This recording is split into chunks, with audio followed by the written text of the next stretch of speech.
Hello students, how are you? I hope you will be fine at your home and also be safe. Okay, let's start our first chapter's exploration. The chapter is The Lost Child, written by Mukul Raj Anand. This story is about a child. ये story एक बच्चे की story है जिसमें वो अपने parents के साथ एक फेयर में जाता है। He is very excited and happy because he want the sweets and toys displayed there, but his parents don't buy them for him because they were very poor. They had no money to buy the things. In the last, what happened we will study in this chapter. It was the festival of spring. From the wintry shades of narrow lanes and alleys emerged a gaily clad humanity. Some walked, some rode on horses, others sat, being carried in bamboo and blue carts. One little boy ran between his father's legs, brimming over with life and laughter. It was the festival of spring. Spring means season होते हैं, तो spring is one of them. बसंत ऋतु जो होती है, तो बसंत ऋतु का फेस्टिवल था। From the wintry shades of narrow lanes and alleys immersed a gaily clad humanity. तो जो लोग थे वो बहुत ही हैप्पी थे।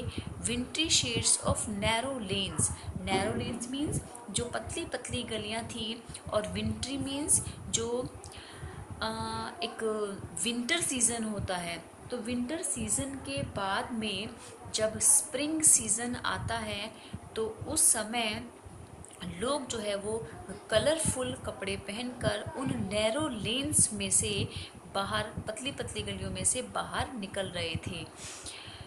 gaily clad humanity here, the happy people, and alleys means narrow lanes and alleys means पतली पतली छोटी छोटी गलियां, और emerged means निकलना। some walked, some rode on horses, कुछ पैदल चल रहे थे, कुछ घोड़ों पर सवार थे, others sat, कुछ बैठे थे, being carried in bamboo and blue carts, क्योंकि वो कहाँ पर थे, कहाँ पर बैठे हुए थे, वो बैलगाड़ियों में बैठकर जा रहे थे। तो ये सब लोग क्या कर रहे थे, ये सब लोग कुछ पैदल, कुछ घोड़ों पर सवार होकर, कुछ बैलगाड़ियों में बैठकर ये सब लोग उस स्प्रिंग सीजन के फेयर में जा रहे थे। One little boy run between his father's legs, तो एक छोटा बच्चा जो कि उछलता हुआ, कूदता हुआ, brimming over with life and laughter, हंसता हुआ, खुशी मनाता हुआ अपने फादर के टांगों के बीच से वो दौड़ता हुआ जा रहा था। कम child come, called his parents as he lagged behind, fascinated by the toys in the shop that lined the way. आओ बच्चे आओ, called his parents, उसके फादर ने उसको बुलाया। as he lagged behind means पीछे रह जाना, क्योंकि वो बच्चा पीछे रह गया था। क्यों पीछे रह गया था? fascinated by the toys in the shops that lined the way, जो वहाँ पर फेयर में, उस मेले में बहुत सारी दुकानें सजी हुई थी, उनसे फैसिनेट होकर, उनसे आकर्षित होकर वो बच्चा पीछे रह गया। वो सारी दुकानें लाइन द वे, ऐसे कतार में लगी हुई थी, तो वो बच्चा उनसे आकर्षित होकर पीछे रह जाता है। तो उसके पेरेंट्स उसको आवाज़ लगाकर बुलाते हैं कि बेटा जल्दी आओ। He hurried towards his parents, his feet obedient to their call, his eyes still lingering on the receding toys. As he came to where they had stopped to wait for him, he could not suppress the desire of his heart, even though he well knew the old cold stare of refusal in their eyes. He Hari towards his parents, तो वो बच्चा अपने parents की तरफ जाने की जल्दबाजी कर रहा था। His feet obedient to their call, वो बच्चा जैसे ही अपने पेरेंट्स की आवाज़ सुनता, उनके बुलाने पर वो बहुत ही ओबीडियंटली उनको फॉलो करता।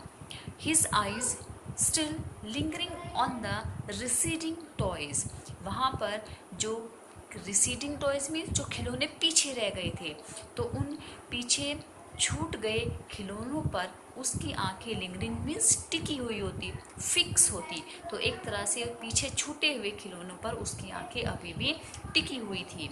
As he came to where they had stop to wait for him, तो जब वो वहाँ पहुँच गया जहाँ पर उसके पेरेंट्स रुक कर उसका वेट कर रहे थे, he could not suppress the desire of his heart, तो वो अपनी इच्छा का, जो उसके मन में इच्छा थी, जो उसकी चाह थी उस मेले में, वो उसको सप्रेस नहीं कर पाया, वो उसको दबा नहीं पाया।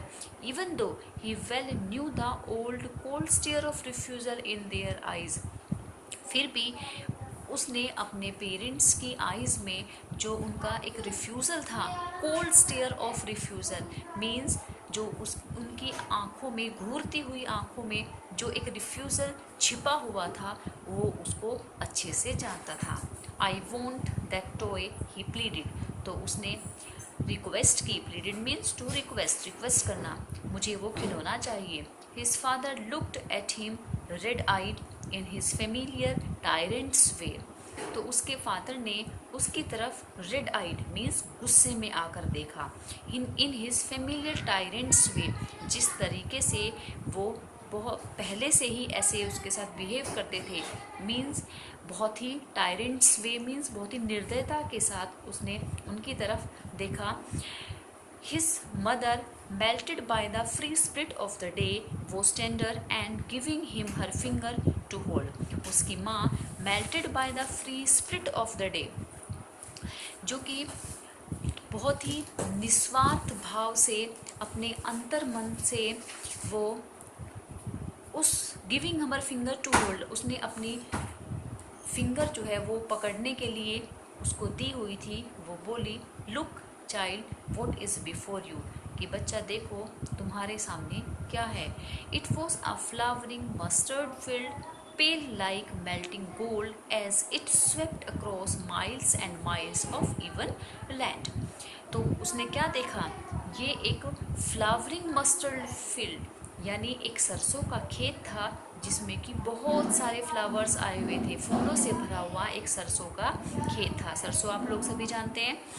पेल like melting gold as it swept across miles and miles, और वो कैसा दिख रहा था, ऐसे दिख रहा था कि मानो गोल्ड को मेल्ट करके स्वेप्ट कर दिया गया हो miles and miles of even land. Even means जो समतल होती है, जो इवन लैंड थी, प्लेन लैंड थी, उस समतल जमीन पर उस गोल्ड को मेल्ट करके बिछा दिया गया हो, जो कि कई मीलों की दूरी तक था, और वो बिल्कुल उस गोल्ड की तरह से पीला दिख रहा था। A group of dragon flies were bustling about on their gaudy purple wings, intercepting the flight of a lone black bee or butterfly in search of sweetness from the flowers. The child followed them in the air with his gaze till one of them would still its wings and rest, and he would try to catch it.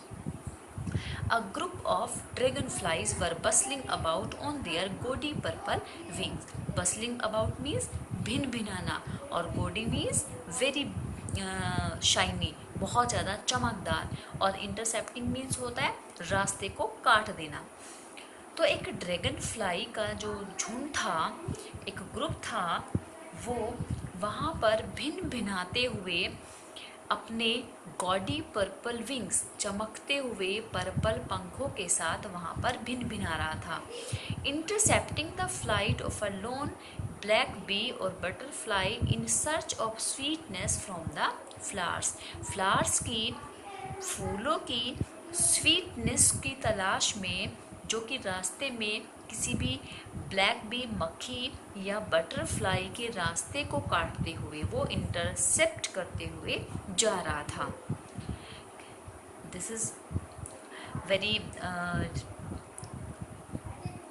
Natural way कि वो जो झुंड था, dragon flies का वो भिन भिना रहा था और उनके जो पंख थे वो बहुत चमक रहे थे और वो किसी भी बटरफ्लाई के झुंड को या किसी भी ब्लैक बी के झुंड को वहाँ से इंटरसेप्ट करते हुए, क्योंकि उनको भी फ्लावर्स की स्वीटनेस चाहिए थी, तो इसलिए वो वहाँ से काटते हुए जा रहा था। तो ये किसने देखा?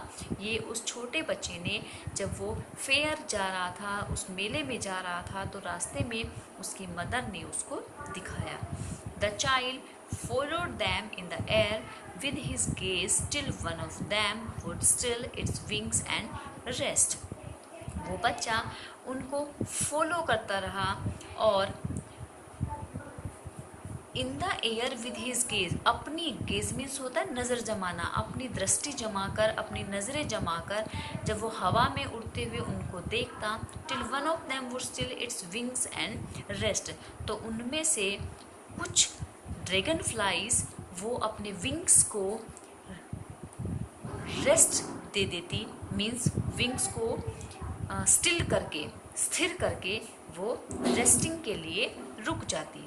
एंड ही, और वो ट्राई टू कैच इट, और वो उनको पकड़ने की कोशिश करता। इट मीन्स वो क्या बताना चाह रहा है कि वो मक्खियाँ जो हैं जब वो उड़ रही थी तो वो उड़ते हुए कई बार बीच बीच में बैठ जाती और जो छोटा बच्चा था वो उनको पकड़ने की कोशिश करता था।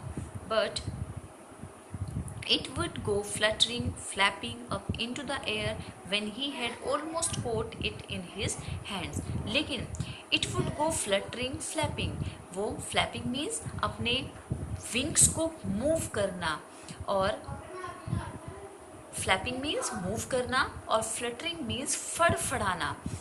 into the air, तो वो अपने पंखों में एक मूवमेंट देते हुए उनको ऊपर उड़ने की कोशिश करती और हवा में उड़ जाती। When he had almost caught it in his hand, जब वो लगभग उनको अपने हाथों में पकड़ लेता, यानी कि जब भी वो पकड़ने की कोशिश करता, जैसे ही वो उनके पास जाता तो वो क्या करती, जल्दी से अपने पंखों को फड़फड़ाती और हवा में उड़ जाती। Then his mother gave a cautionary call, come child come, come on to the footpath. फिर उसकी माँ उसको एक चेतावनी देती, एक वार्निंग देती। कॉशनरी मीन्स चेतावनी देना, वार्निंग देना। आओ बच्चे आओ, come on to the footpath, कि फुटपाथ पर चलो, ऐसे बीच रास्ते से मत चलो। Okay students, I hope you will be understood very well. If you face any problem, you can contact me on WhatsApp. Thank you so much.